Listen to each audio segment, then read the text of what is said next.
एक पहाड़ी पर एक पुराना डरावना बंगला था। कोई भी उसके पास जाने की हिम्मत नहीं करता था।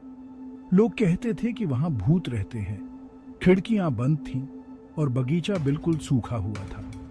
अर्जुन और उसके दोस्त हमेशा उस बंगले से दूर ही रहते थे। एक दिन दोपहर को वे मैदान में खेल रहे थे। वे पहाड़ी के नीचे थे। बंगला उनके ऊपर दिख रहा था। हिम्मत है तो अंदर जाके दिखाओ। रोहन ने अचानक कहा। उसने बंगले की तरफ इशारा किया। अर्जुन के बाकी दोस्त डर गए। बिल्कुल नहीं, वहाँ भूत है। अर्जुन को अजीब सा एक्साइटमेंट महसूस हुआ। उसे डर नहीं लग रहा था। उसे भूतों पर विश्वास नहीं था। ठीक है, मैं जाता हूँ। उसके दोस्त यकीन नहीं कर पा रहे थे। तुम पागल हो गए हो अर्जुन। लेकिन अर्जुन तो बंगले की तरफ बरछ ही चुका था। उसने सोच लिया था कि वो अंदर जाकर देखेगा। उसने पीछे मुड़कर अपने दोस्तों को देखा। वे उसे देख रहे थे। उनके चेहरे डर से पीले पड़ गए थे। आ रहे हो?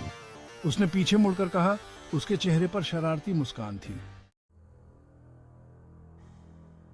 हिचकिचाते हुए उसके दोस्त उसके पीछे चल पड़े। वे उस पुराने जंग लगे गेट पर पहुंचे। गेट चरमराते हुए खुला। बगीचा अंधेरा और डरावना था।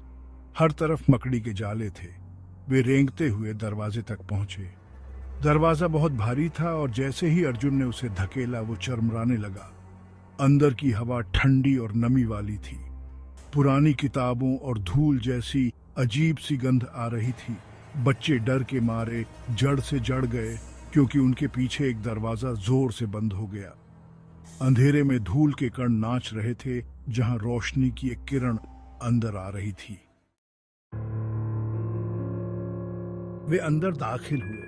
अचानक अंधेरे में कहीं एक दरवाजा जोर से बंद हो गया। अर्जुन के दोस्त कूद पड़े। वो क्या था? माया ने फुसफुसाते हुए कहा। उसकी आवाज कांप रही थी। कुछ नहीं, बस हवा होगी। अर्जुन ने कहा। हालांकि उसे अपनी रीढ़ की हड्डी में कंपी महसूस हुई।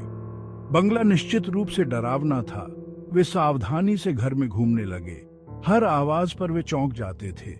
लेकिन अर्जुन आगे बढ़ता रहा। वह यह पता लगाने के लिए दृढ़ था कि क्या हवेली वास्तव में प्रेतबाधित है। वे एक लंबे गलियारे के अंत में एक कमरे में पहुंचे। दरवाजे के नीचे से एक हल्की सी रोशनी आ रही थी। अर्जुन ने दरवाजा खोला। यह एक लाइब्रेरी थी जिसमें धूल भरी किताबों से भरी अलमारियां थीं। कमरे के बीच में एक मेज थी। मेज पर एक मोमबत्ती टिमटिमा रही थी जिससे दीवारों पर लंबी परछाई पड़ रही थी और मेज पर एक पुरानी किताब रखी थी। वे सब किताब को घूर रहे थे। ये बहुत पुरानी लग रही थी। उसका कवर मोटे चमड़े का था और उस पर एक अजीब सा निशान था। अर्जुन ने हाथ बढ़ाया और उसे खोला। उम्र के साथ पन्ने पीले पड़ गए थे लेकिन लिखावट अभी भी साफ थी। अर्जुन ने जोर से पढ़ा। सच्ची बहादुरी डर की अनुपस्थिति नहीं है, बल्कि उस पर विजय है। वे सब एक दूसरे को देखने लगे। संदेश साफ था। हवेली भूतों से नहीं बल्कि उनके अपने डर से प्रेत बाधित थी। अर्जुन ने किताब बंद कर दी। उसने अचानक खुद को बहुत बहादुर महसूस किया।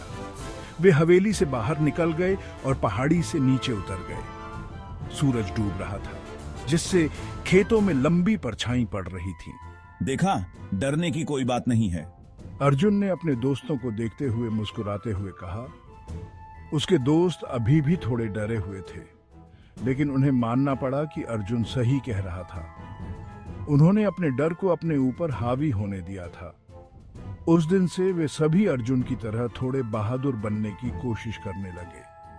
उन्होंने सीखा था कि कभी-कभी सबसे डरावने राक्षस वे होते हैं जिन्हें हम अपने दिमाग में बनाते हैं।